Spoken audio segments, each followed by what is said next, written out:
Hello and welcome to Sketch in Review, the Hello. SNL live sketch review show that's pre-recorded. Yes, we could do it live. Listen, there are already review podcasts of SNL that do it live right after the show airs, and that's late. That's Ah. late at night. Yeah, not that I'm. Not that I'm not Oh, up, but that's right. Not that I'm not up, but I'm not willing to do anything. mm-hmm. I took So a I big guess. fucking nap last night. Oh, It was great, and then I got woken up by somebody loudly watching TV. Fucked me up. Normally naps at night are just called sleep. That's the thing. Like I was in bed and I was falling asleep, and it was 10 p.m. and I was like, "This is it. This is my chance to get a good night's sleep." And it didn't work out. What time did you wake up? I woke. I was like, it was like 30 minutes, and I was like Oh, fading in and out. It was oh, not good. unfortunate. I hate when that happens. I know. All right, so we'll start with the cold open, which was the Ukrainian chorus Dumka of New York. And they sang a Ukrainian song. I'm not sure which one. It could have been the national anthem. It could have been something else. Listen, obviously, we all know what happened this week. Let's go Ukraine. Yeah, it seems like they're. I hope this doesn't age poorly, but it seems like they're doing a pretty good job. So, keep it up. But people are still dying, and that's disgusting. So, that's the whole thing. It like you said, it was nice. It was well done. It's the kind of thing where if they SNL. did they could have taken a massive risk and made their cold open trying to get on the bleeding edge and blah blah. But SNL's not about those kinds of risks, and if it failed, nobody would be happy. So, and this was very nice. So, there's. It's really how much do you want to put on the line for a cold open? Yeah, it's also SNL's been known to do like these sorts of things where they'll forego a cold open for something else if something huge happens. Yeah, it's a good thing. Yeah. It's altogether a good thing. And it's not like they stayed away from it completely. They had plenty of stuff in the Weekend Update about it. Mm-hmm. So much so that they didn't have any featured segments, but we'll get to that. Oops, all jokes. So that's the cold open. So we'll move right into John Mulaney's monologue. Great, perfect. But also John Mulaney is a world-class stand-up comedian who all his bits are so well written and well timed down to each little word that of course he's gonna crush an SNL monologue. Yeah, no, as He maybe wrote them. we just, he fucking wrote them for X amount of years. Goddamn. Maybe we're just more into the John Mulaney scene because we are both daughters and/or sons that are bad at sports. Hey, I am good at sports. Oh, I'm sorry. So then, what are you doing here? I Get have- out of my episode. I have a high sports IQ. I'm a thinking player. One of them, or as we call you at the on the field, water boys. Mm-hmm. Assistant coaches. Ooh, assistant coach. Assistant to the anyway. coach. Assistant. Damn. Listen. One day Office listen. references will die. Stand. Probably never. I can dream, Harold. I think the assistant 2 is just too good of a joke to ever die. It is. It's very good. Listen, like I just said, stand-up is always just gonna crush SNL monologues. Yep. I think my favorite part is I'm going to go see John do stand-up in June at Hard Rock. And I can't wait to hear this all these bits again. Yep. Yeah, no, it's very interesting seeing man with drug problem John Mulaney just being John Mulaney and talking about his drug problem. It's almost surreal. And Well, the thing is that Mulaney in his specials never shied away from the fact that he had a problem at one point. yeah, but it was never this. It was never like... Yeah, it was never this raw, is the thing, because it didn't happen, because this is the only time it happened while he was famous. Yeah. The other times he's like, before. Also just like... It's also just like, he it's still, it doesn't feel any different from any other bit that he would do, but it's about this one specific aspect of his life that you think would be harder for him to cover, and he does, and it probably is harder for him to cover. But anyway, it was a really, really good monologue. I fucking loved his... Yeah, I know what you're thinking. If they cared so much about my health and safety way being, why wouldn't they fly over? Don't worry, I touched on that multiple times. I was ringing that bell constantly. Which I think is a fair point. Oh my god. My other favorite part of his joke was that the insurrection happened while he was in rehab, and it's because he was in rehab that it happened. That's right. All I could think was they saw what he did to Princess Diana.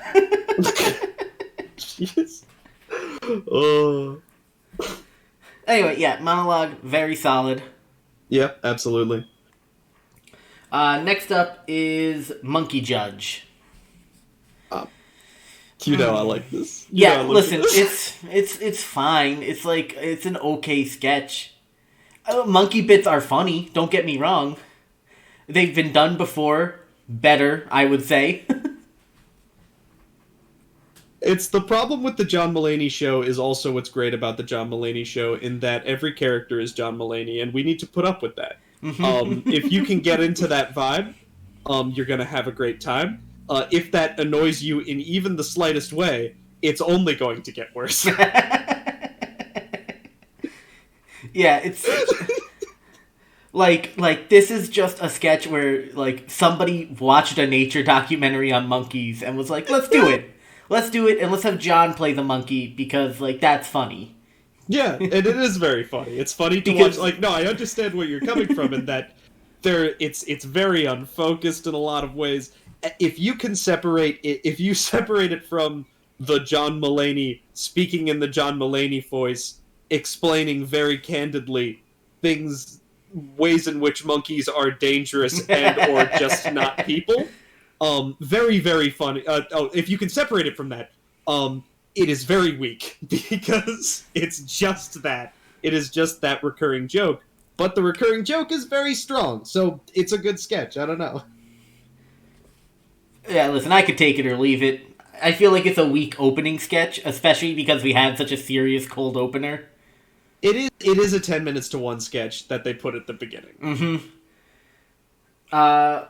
That's all I gotta say about it. I really liked his, I put these together. It took trial and error, but I won the juice, which is just so funny. It's so good. Every line he gave in that was great. Well, not all of them, but like we're looking at a good 90% hit rate, which for the amount of jokes is pretty good for SNL. Yeah. So next up we get the pre-record for the dog food sketch. As someone who knows crazy pet owners, this sketch is so, like, to a T. Yep. Yeah, no, this is not even just crazy pet owners. This is just like there are whole yeah, this is a lot of conversations. This has been this is the most annoying. So Teresa just adopted a cat, right? Okay. And so she's watching videos, and this is her first pet, so she's obviously, like, nervous. And so she's watching, like, videos about, like, how to, like, get cat-proof your home and such. And one of them is, like, you should get a lock for your oven so that the cat doesn't climb in. And I'm like, who the fuck is getting this shit? Right? Like, on the off chance that the cat jumps from the counter onto the handle of the oven door, manages to bring it down enough that it can get in, and then it closes itself back up, and then you just start preheating the oven. All of this is contingent on, like, listen, my dad worked in information security, and he always said, no security, no system can hold up to collusion. And my point is, you need to have a cat on the inside to make sure this is a 2-cat operation. Yeah. Someone needs to be on the inside to make this oven situation work out. Yeah. And, to move it on, like, my family has always owned dogs, right? And, we normally get, like, the Science Hills diet, big fucking bag. Sure. And, some pet owners are always, like, very judgy of it. They're always like, why aren't you getting the fucking, like they said, $80 fucking It's only other 29 cents more per day per month. I don't know why you're not doing it. Yeah, that math still doesn't work out. That's my favorite part, is that the math definitely doesn't work out. Very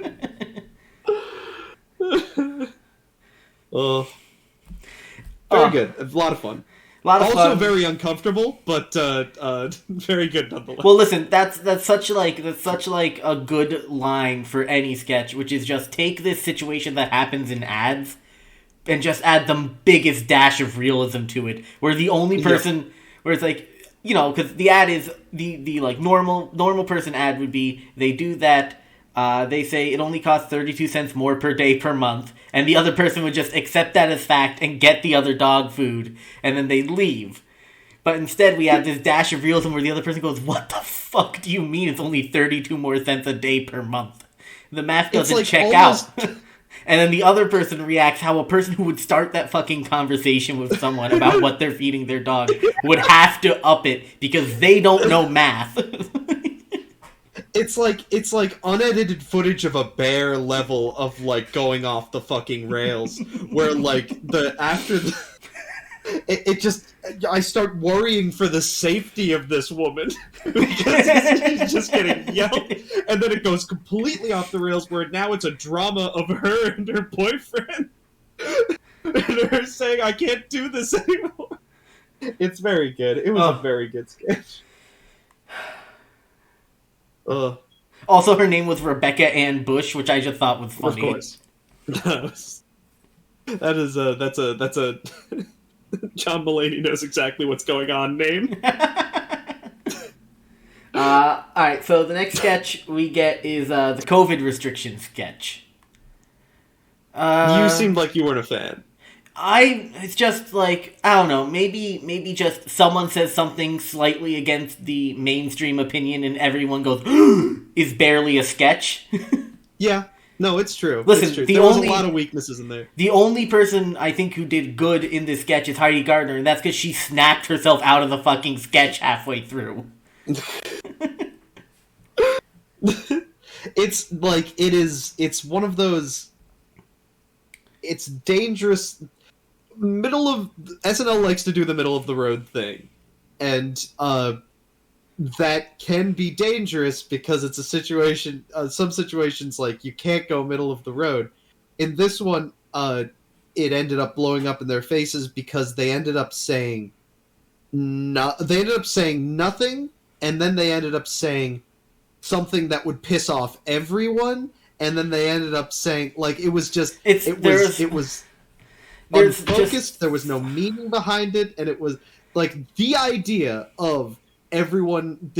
I love the idea of everyone being like, "We can't have this conversation at a dinner. It's too complicated. We're all going to have a bad time."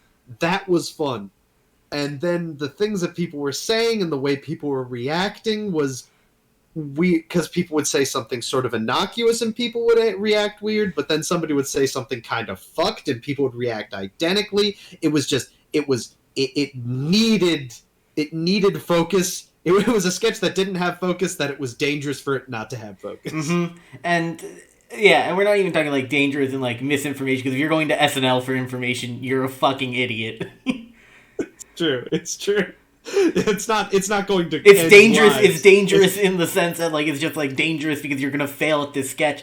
It's just like they didn't even like escalate well, because they went from someone being like, "Hey, I read an article about how masks really didn't do anything during the pandemic." And it's like, okay, all right, so that's our base, right? That's where we started. Yeah. After that. we move to Kate McKinnon's character saying, like, you know, it's understandable why they'd have hesitations. Which, you know, listen, yes, I understand it. She's not wrong, but, like, also, whatever. And then fucking John jumps in with, did I have to drop my friend because he didn't get a booster? It's like, that's like a weird non sequitur, barely on the same level. It's a de-escalation. It's all over the map. And it's hard, because it is hard, because a lot of people have different opinions on absolutely everything about this. So you can't do proper escalation unless things are getting, comical to the level where nobody believes this. Where, like, if they progressively become less and less giving a shit about masks, or progressively become more and more overreacting to things like, I looked at someone on the subway with COVID and I got spat on. I don't know. It's no. It's like the escalation would have to be like someone admitting that in April of 2020 they locked eyes with someone across the street while they were both in their apartments, and everyone being like, I can't believe you'd be so dangerous. Yes, exactly. Like, you have to get to such a level of absurdity for it to start even being funny. Yes. No, and it was just the absurdity, all of the comedy was in all of the silly things they were doing to escape the conversation. Mm-hmm. And so if it was just, and maybe that was the first draft, they were just saying things that people thought, that people, around the table shit that, like, when you drop it at a dinner table, the dinner table goes fucking silent because nobody wants to touch it. Exactly. I guess that actually was the escalation, but they didn't. Like, the actual COVID shit was detracting from it. Yeah, it should have went, like, fucking hardcore. If it wanted to do that, it should have went hardcore, where it started with, like, COVID stuff, went to, like, race relations, and then went to, like, fucking, like, over the top aliens or something, like, even fucking bigger than the last two. Yeah. Well, no, actually, a great punchline would be if somebody brought up aliens and everybody agreed. Because because we're subverting it then. Yeah, dude, and it's just like the fun thing about, it's also just like famously one of my uncles just will say shit. He's a nice guy, but he'll just say shit. And in order to get one of my cousins, in order to get him back on the back away from this conversation that nobody wants to have, we'll just bring up aliens, and then they'll agree that aliens are real, and it's fucked up. I mean, listen. But yeah, no, that's just. But yeah. People forget that over the course of this pandemic, the U.S. government released information about unidentified aerial phenomena. That's right. Keep forgetting about that. And it's just like, nobody cares, because obviously we have more important shit to worry about, but also, like, maybe we should be talking about this sometimes. Well, no, my biggest concern is the fact that they weren't listening to the travel bans. Oh, that's a good one. Alright, so next up we get the Please Don't Destroy sketch, which is just good COVID. Yep. Also unfocused, also weird, also a great time. That's kind of the theme of the night. Mm-hmm. Yeah, like this one, there wasn't, like they had, like, their premise, which was, this new COVID variant makes you feel dope. That's right. With fucking and everybody's just having a party. They're talking about, like, just going on vacation. We're hanging out. Al Roker comes upstairs, either way, to bring sandwiches. And then the news guy that was doing the news is now no longer on the news and bringing sandwiches. And Paul Rudd's there. It was a great time. Yeah, it was a lot of fun. And you can tell that they filmed. Technically, there were probably some problems, but, like, too many flashing lights and colors to have a bad time. Yeah, this one, like, obviously, yes, it's unfocused. Yes, like, it kind of overstays its welcome.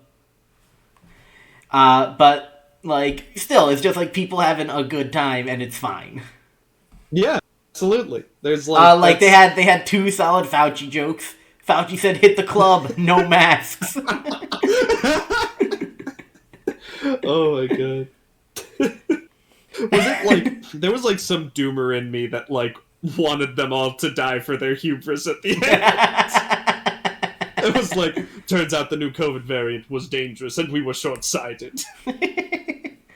I don't know, because But, yeah, but also like it does get them focused where like suddenly like Pokemon become real, oh my god, that was and so good. they do this weird fucking momentum shift twice where something Yeah. like really bad happens and then is immediately reverted.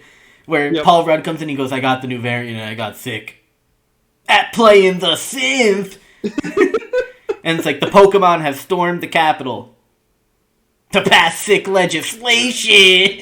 Everyone gets an Xbox.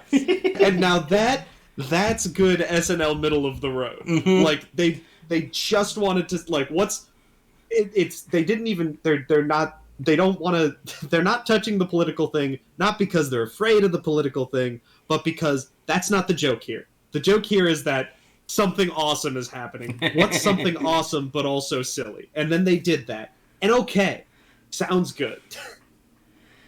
Yeah. So I feel like, if we're going to rank Please Don't Destroy sketches throughout the season, this one's definitely lower on the end just because of... Like in the middle, Yeah. I'd say. Oh, there's a few stinkers, but like... Yeah. But yeah, it's not overjoyous. It's not like, cream of the crop, nor is it bottom of the barrel. Yeah. And like the floor for Please Don't Destroy sketches, pretty high. Yeah. Like just for not being among the best, it is still among the best SNL sketches we've seen this year. So that leads right into the five-timer sketch, which... It was a good time. Yeah, listen, obviously this was originally the cold open. That you're right. I didn't think about that. Like, super obviously, this was the cold open until Thursday morning when or Wednesday night, whenever it happened. Listen, it was great. They got Candace, Paul, Steve, Tina, Elliot, fucking, and then Conan shows. Conan's not even a five-timer. That's the funniest part. Yeah. Conan comes on as this sad, dirty man who can't even fucking get his lines right. Can't get his lines. I like Conan definitely missed a rehearsal or something, and it's great. Everybody loves having him on board. Like it's not like it would have been a better sketch without him. But there is just this vibe. It's one of those things where like if the joke is that your character sucks and you didn't practice enough to like deliver your lines properly, it just makes it seem like not just your character sucks right now. Yeah. And it could be anything that made it so he can't get there. I don't want to. I recognize that this is probably unfair, but also, you're a very rich man, Conan. Listen, I also, it's very fun that John Mulaney references his failed sitcom. Yeah. And then I think my favorite just little tidbit from it is that Steve Martin holds his pipe the wrong way the entire sketch and pretends to hit the fucking bull part of it during the sketch. That's so good. He's so funny. Yeah, listen, it would have been a good cold open. It's kind of lazy and meandering as, like, just a regular sketch, but obviously you gotta have the five-timers sketch for your fifth time. So, I respect tradition, but that doesn't mean I have to like it. Yeah, it was, as five-timer sketches go, it was weaker. Especially, much weaker than the Paul Rudd sketch all that much earlier. And the Paul Rudd sketch had so fewer moving parts. This one, actually, I'm going to give a lot of grace to this. I'm going to walk back some of the things. Everybody's got schedules. That's always been a thing with five-timer sketches. It's fucking COVID. Everybody's got weird schedules. Everybody can't move all the time. It's a lot of it, I'm going to say, is probably that, like, logistical problems. Yeah. Because, like, it had the same jokes as a five-timer sketch, but everybody was off their game, which is probably because it's probably that nobody could be in the same room to practice together. Yeah, listen, it's a lot. Five-timer sketches are always, like, they have a low ceiling already, and then, like, throw in shitty COVID schedules, and, there's no real chance for it to get off the ground. But, Yeah. it was fine. It was funny. They're all great performers. Yada yada. Whatever. Yep. So next up we have the first song by LCD Soundsystem. Oh boy. All right. Hey, you want to pitch the email address before we start talking about this? Oh yeah. So for all of you who are fans of LCD Soundsystem, and for all of you who are not fans of LCD Soundsystem, you can email us at billyhatemail@gmail.com. That's BILLYHATEMAIL@gmail.com. That is a real email address. It legitimately, I check it every day. Never get any emails. Yep. If you email now, mind us, you, it's not just for hate mail. You can send something on the off chance that you're having a good time right now. You could just send us something saying that. But, but we just assume. We know our. We assume that we're the heels of this podcast. That's right. We are the antagonists of our own stories.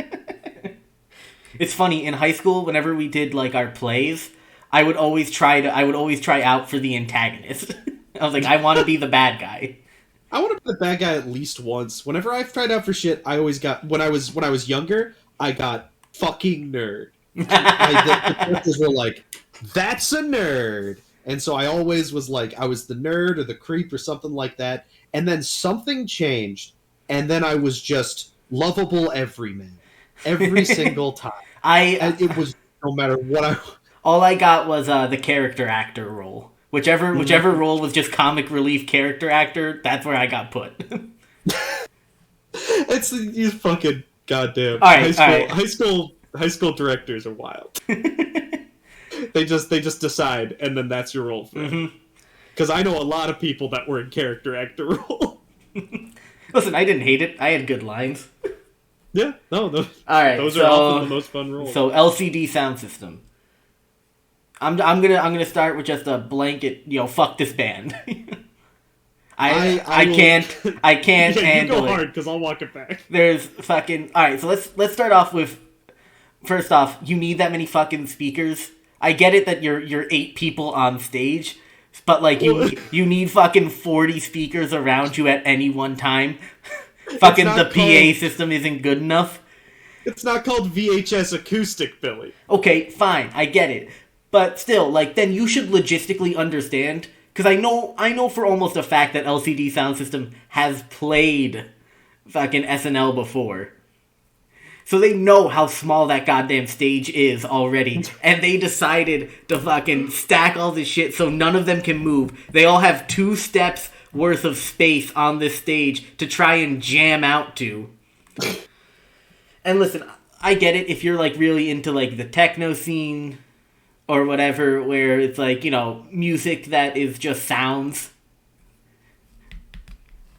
And like, I get it. I have fun with it. It's a fun time. I like Stomp too. But fucking like, it's just maybe get a real singer. I bet you that would help. Yeah, no, that's the problem here. This lead singer looks like the failed frontman of every single, like, shitty town band that you've seen. He's 50 and he acts like he's 26 and fucking 125 pounds when he's 52 and fucking 250. He wears a shitty sweater the entire time. Oh, okay. Am I taking the... I just need to adjust the gain so that... Cool. Alright, so where was I?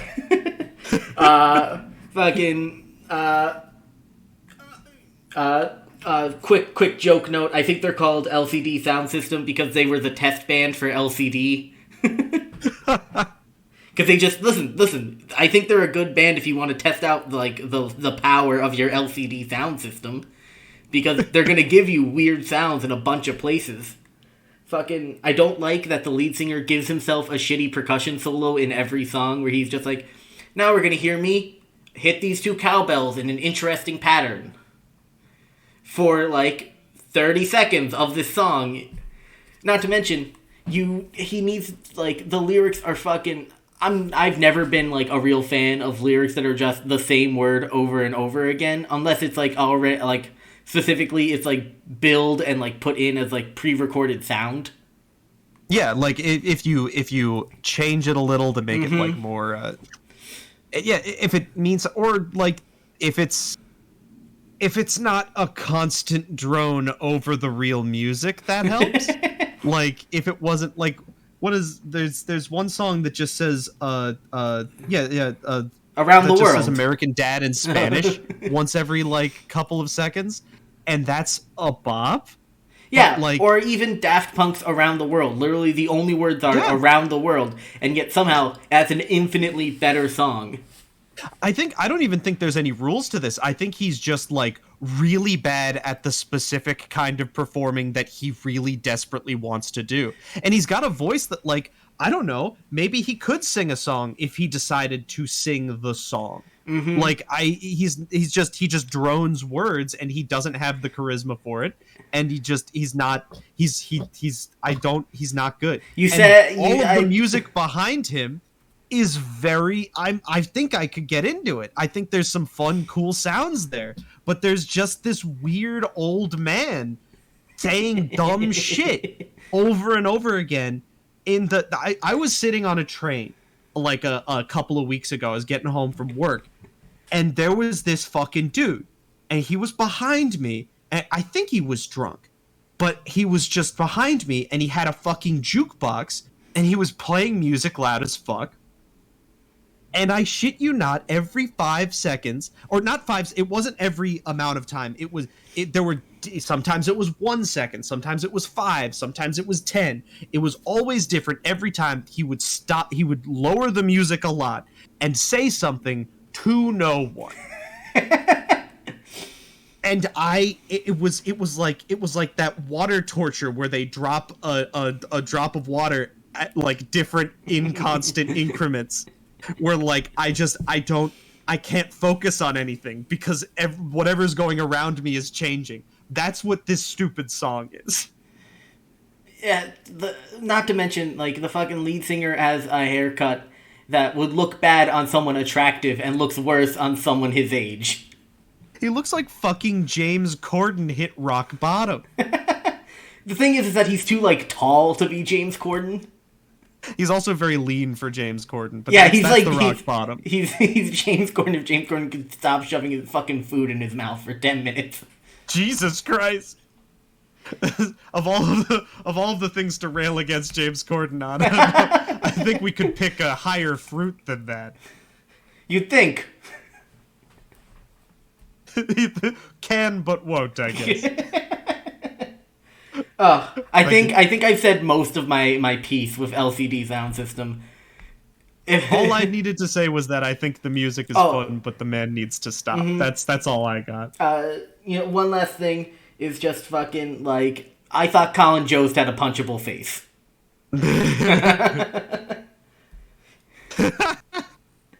Alright, so then we get to Weekend Update. Oops, All Jokes Edition. That's right. There are no featured segments for Weekend Update this week. Too much news to cover.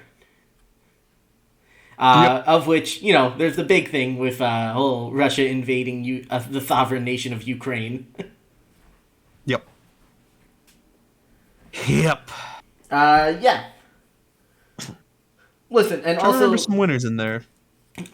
Listen, there are some good winners. There's the solid fucking.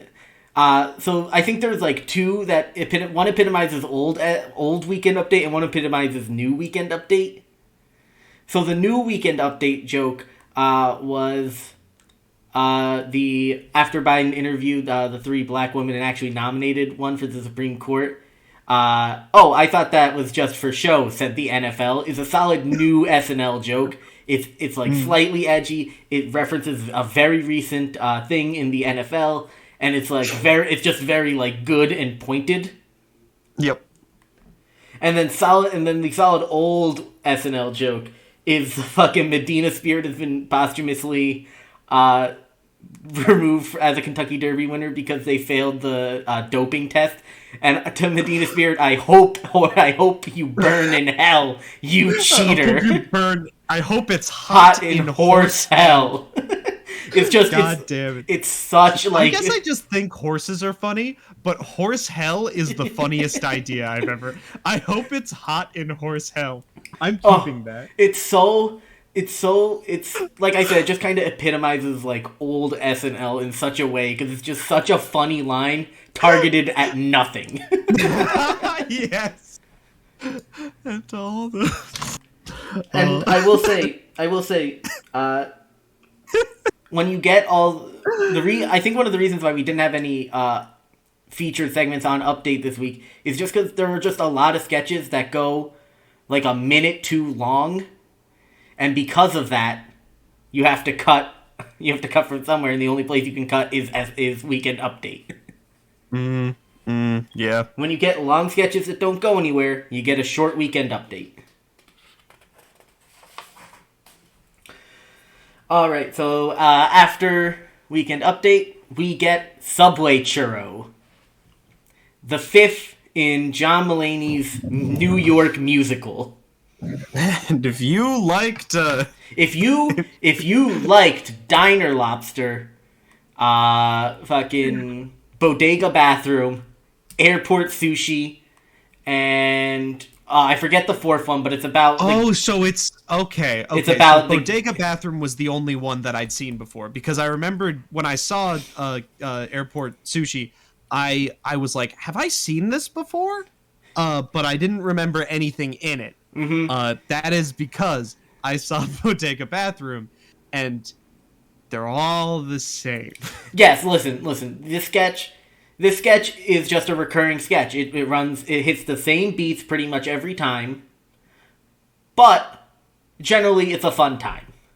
Yeah, no, it is. I had a blast with this one. When I first saw it, I was a little disappointed. Upon seeing it again, very happy with it. I think it was a lot of fun. If I Was a Mole Man is just such a like fun little bit. Because that's also my favorite song from Fiddler, so... I noticed that Andrew Dismukes is playing the Pete Davidson role, because normally Pete Davidson has to, is the one who orders the weird thing. It's sad. Unfortunately, he was not on this episode. Probably so they didn't have to talk about Kanye West. Fucking... Oh my god. I just have such, like, a heart for, like, the John Mulaney musical sketch every time. I loved that Mulaney was like, I know, can you even do South Pacific? Fucking Kyle Mooney looks more like a teenage Ben Platt than Ben Platt did in the Dear Evan Hansen movie. True. It's true. Thing is, like, Kyle Mooney and Andrew Dismukes. Well, I guess it's not fair to Dismukes because the human chameleon. He's a human chameleon. He is a psyop by the CIA to fill every role in SNL at the same time. They both have this uncanny ability of just looking like children. Mm-hmm. They can just be any age. They look like children and can also be. I don't know if I've ever seen them as old men. No, I think they can just look like children. Yeah. I don't know if they could. I'd love to see them try, but they just like look like old babies. And then fucking it ends with Jesus Christ Superstar. Who doesn't love that? Absolutely. Excellent. Sorry, I believe you mean Jesus Christ Subway Car. Yeah, because they can't say Jesus Christ Superstar without getting sued. Subway Car. Also, it's called the F Train because it's effing me is so New York. I think it's just that these sketches specifically, all encapsulate just something about New York in such a brilliant way that it really like touches my heartstrings every time. They're all. It's every single. It accentuates how this place is horrible and magical. It is. Yeah, listen. I'm a big fan of the College Humor sketch where it's called "Don't Talk Shit About New York," in which Brennan Lee Mulligan loses his fucking mind at people because they all complain, and he just says horrible shit about New York the entire time. And they're like, wait, but aren't you just confirming everything we're saying? He goes, of course I am. You think I don't know my own city? That's right. Love him. Love him so much. Brennan Lee Mulligan is a dream. Mm-hmm.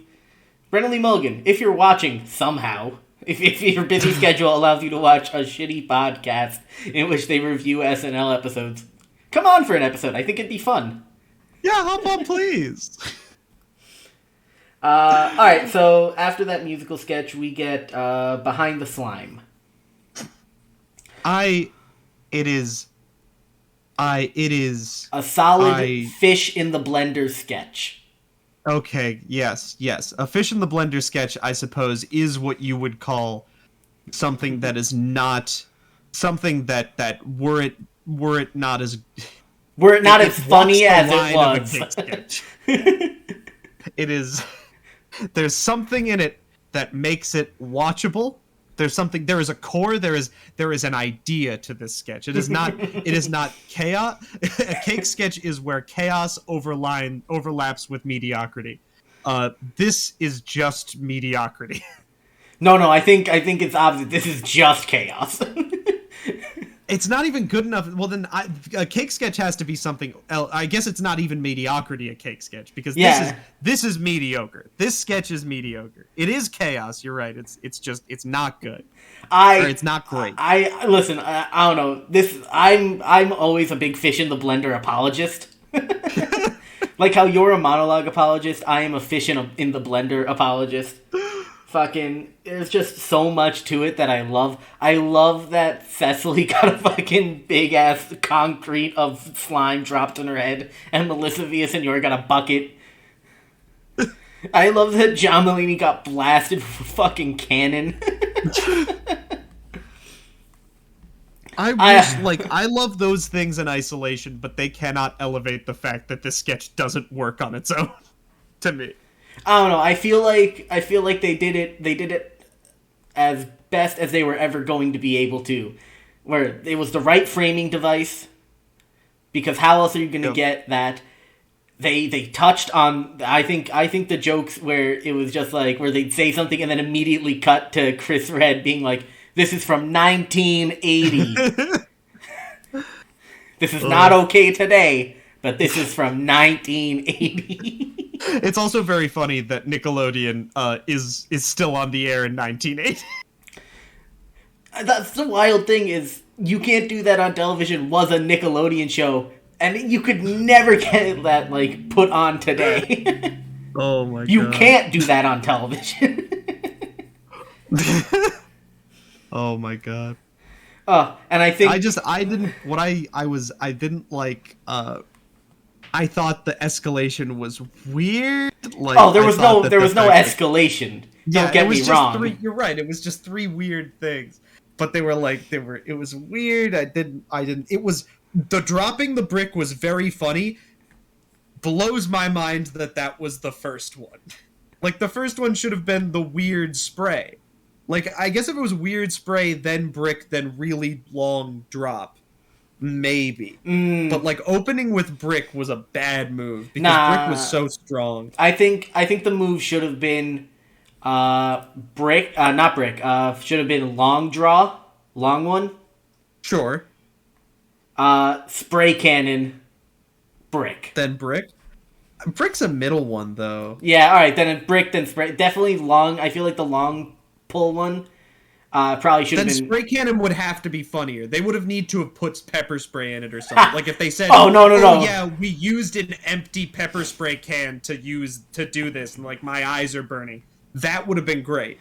Or they set up like a breakaway wall, and it's like a cannon of paint, and Mulaney goes through a fucking wall. Yes, it needed the escalation needed fixing. I think you're right that all of the parts worked individually, but the escalation was distracting to me, and that I didn't like the way it went. And also, A.D. Bryant coming on as the person that workshopped the thing, she did not add enough to make it more than just Mikey Day explaining what's weird in the scene. Yeah. I will say that like it at least like fit narrative-wise just because it's behind the scenes. So obviously Yeah. they're gonna have production crew and stuff. Yeah, no, I agree. But also, 80 Bright be like, I dropped the bucket, and then the bucket fucking falls. Is so funny. That is very fun. Yes.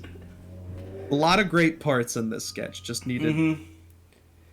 Listen, it's like, yeah, it's just like, it needed some more time in the oven, but there's no time left.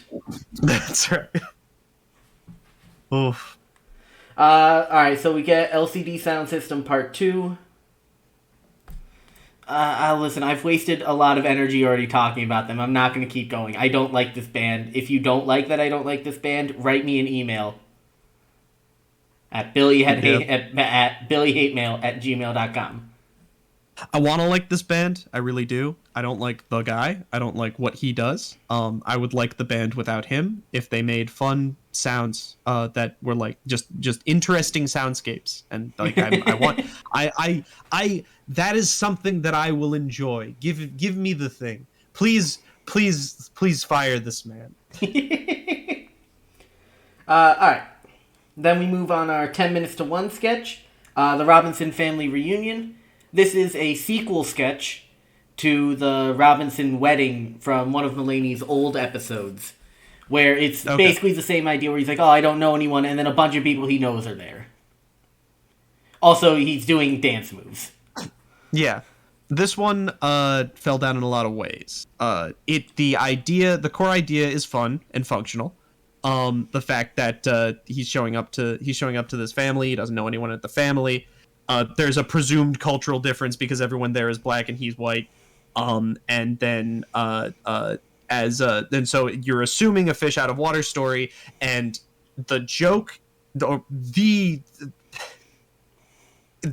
is that he knows everyone there and knows everything that he's supposed to do.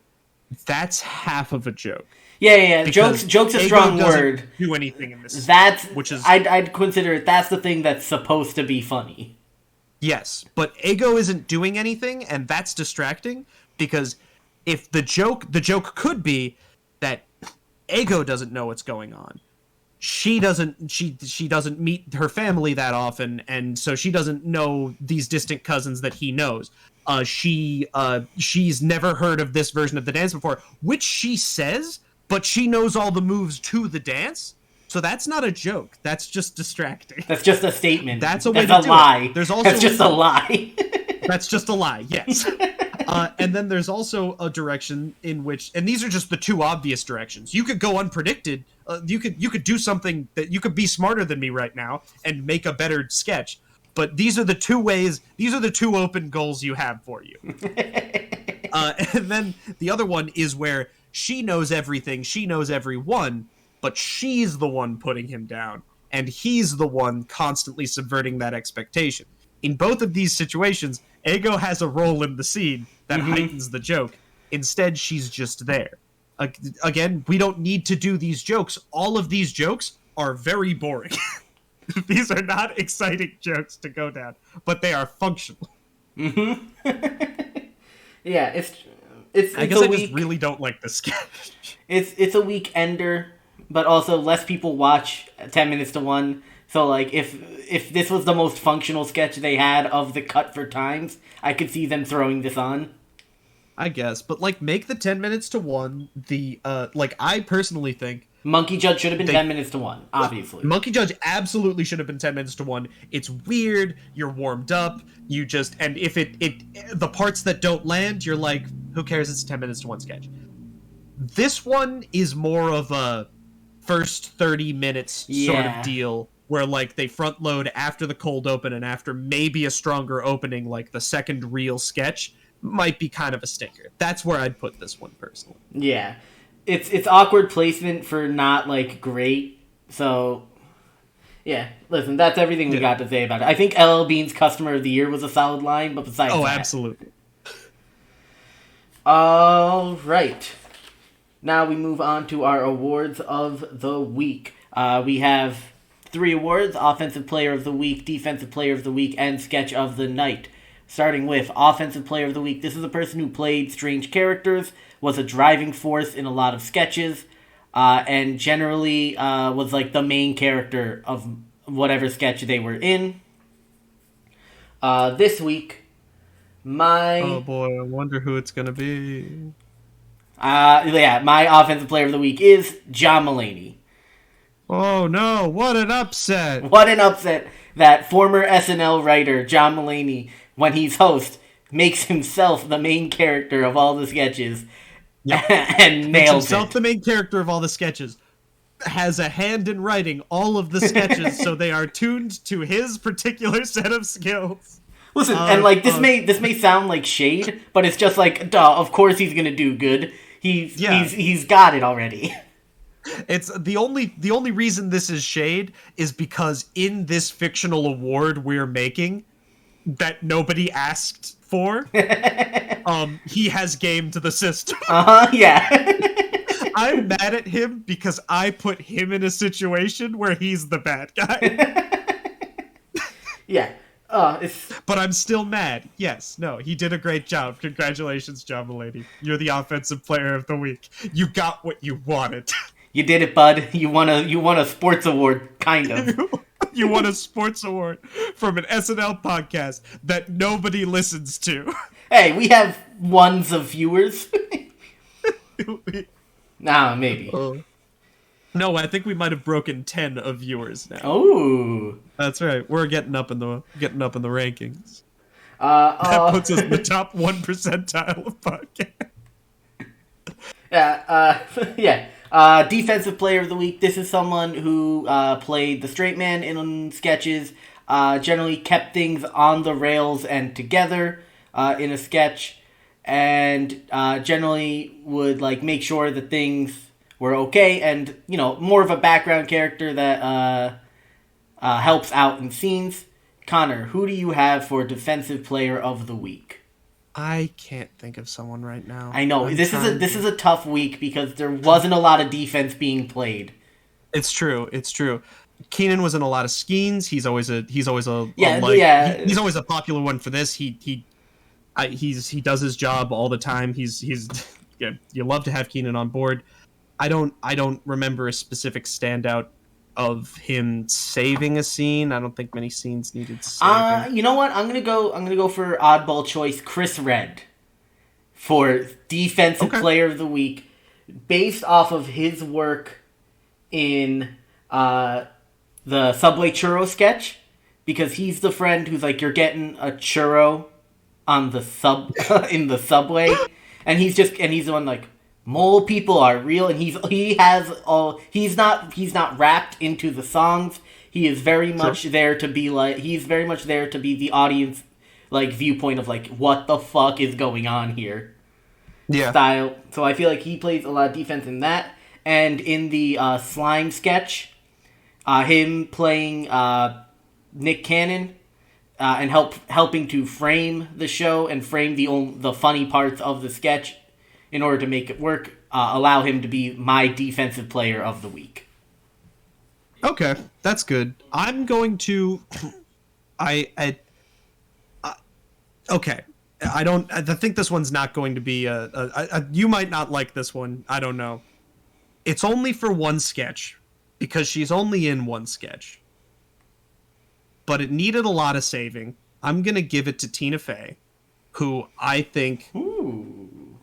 The 5 Timers sketch was the only sketch that was floundering really, really bad, and pretty generally she could have a joke that she could deliver to keep things on the rails. She had, and I say that like she improvised it. I don't know. She probably didn't. But maybe who knows? But the point is, she was always delivering a strong line. She was always delivering it in a strong way. She clearly was practicing. So between her and John Mulaney, the two of them could keep something of a functioning sketch going. And it's not like any of the older 5-timers were doing a bad job, but they were clearly there for their gags, and then they were hanging off to the side. But the people that were keeping it alive as a sketch on its own were those two. Mm-hmm. Even Paul Rudd wasn't doing a great job in that sketch. Yeah. I see what you mean. Listen, that was definitely a strong defensive showing. valid as a defensive player of the week. I accept. I accept your nomination for it. All right, sketch of the night.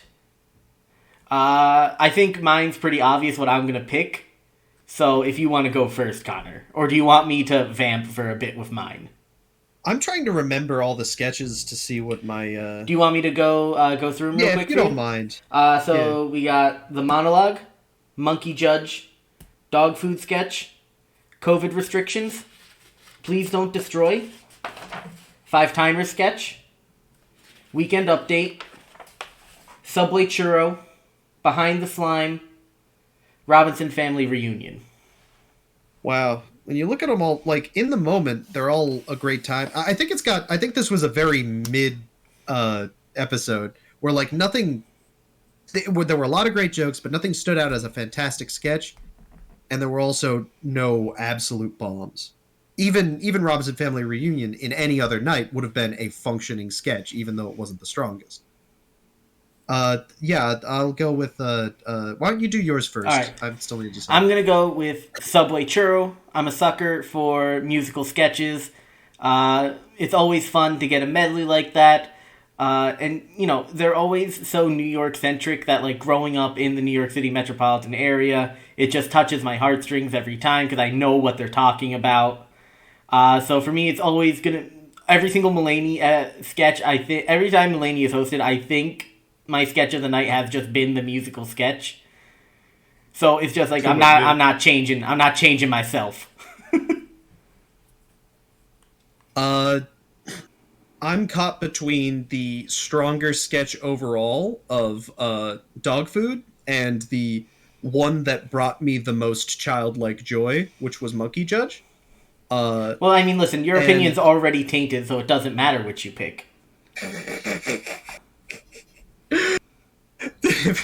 If you want to send any word in my defense, please write us at billyhatemail@gmail.com. Just a single thing. They all hate me here. I want to go home. Mom, I'm not making any friends. It's tough. It's tough between the two because they're both very strong. I will always side with Childlike Glee, though, and I'm going to go with Monkey Judge. Yeah, I think for the right people, Monkey Judge is very good. It's just like, it's just one of those where I was like, it's not for me, and that's fine. It's very weak in a lot of ways, but, like, if you just really like John Mulaney saying a bunch of monkey facts. Yeah, explaining how he is a monkey in, like, detail constantly for several minutes, if that makes you roll on the floor laughing, that is what this sketch is, and I like that. Mm-hmm. So, those are our thoughts on the most recent episode of SNL. We will be back next week for Oscar Isaac with Charlie XCX. I'm glad that she is coming back. She was supposed to be here for Paul Rudd's episode, but that obviously got canceled. Yep. Listen, whatever you can do to help the Ukraine is better than nothing. Hopefully we get peace soon. And until then, support local comedy. Yep. Have a good time, everyone. Bye-bye. Bye.